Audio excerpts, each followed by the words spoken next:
அனைவருக்கும் வணக்கம்.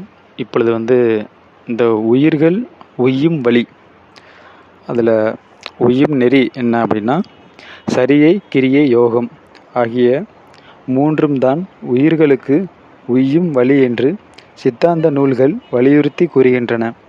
இம்முறையே தவம் என்றும் சிவ புண்ணியம் என்றும் சிறப்பித்து கூறுகின்றனர். முழு முதற் பொருளாகிய சிவபெருமானை நோக்கி செய்யும் வழிபாடுகளே இவை என நீ உணர்தல் வேண்டும். இவை மூன்றும் படிமுறையில் அமைந்தவை. பல பிறவிகளினின்றும் விடுபட்டு மக்கட்பிறப்பை அடைதல் என்பது ஒருவன் கடலை கையால் நீந்தின செயல் போல அருமையானது. மக்கட்பிறப்பிலும் நன்மக்கள் வாழ்கின்ற நாட்டில் நல்ல நூல்கள் வழங்குகின்ற சூழலில் தோன்றுதல் மிகவும் சிறந்த ஒன்றாகும். அதுவே அறமாகும். அதிலும் சரியை முதலிய வழிபாட்டு நெறியில் நின்று வீடு பேறு பெறுவதற்குரிய சைவ சமய நெறியில் பிறத்தல் மிக சிறந்த பேராகும். சரியை முதலியவற்றை செய்வதற்குரிய சைவ சமயத்தில் பிறப்பதற்கு நாமெல்லாம் முற்பிறவியில் என்ன புண்ணியம் செய்திருக்க வேண்டும் என்பது நாம் முற்பிறவியில் செய்த புண்ணியமே காரணம். இதற்கு எந்தவித ஐயமும் இல்லை. அதான் அரிது அரிது மானிடர் ஆதல் அரிது.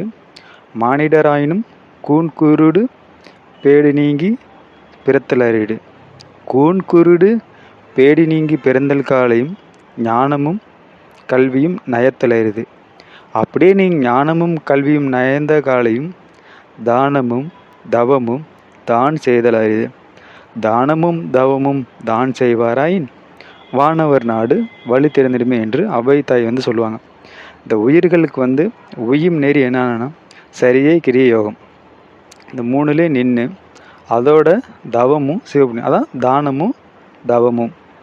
நம்ம தானமும் தவமும் என்ற தலைப்பில் நம்ம முன்னாடியே நம்ம பார்த்துருக்கோம். அதெல்லாம் ரொட்டீனாக அந்த சரியிலே நிற்கணும், கிரியையிலே இருக்கணும், யோகத்திலே இருக்கணும். அடிஷ்னலாக தானமும் செய்யணும், தவமும் செய்யணும். இதுதான் அந்த உயிர்களுக்கு உய்யும் வழியாக, அதுவே அந்த நெறியாக விளங்குகிறது. வேறு எந்த நெறியும் அதை உங்களுக்கு உய்விக்காது. அது சரியிலே நின்றும்.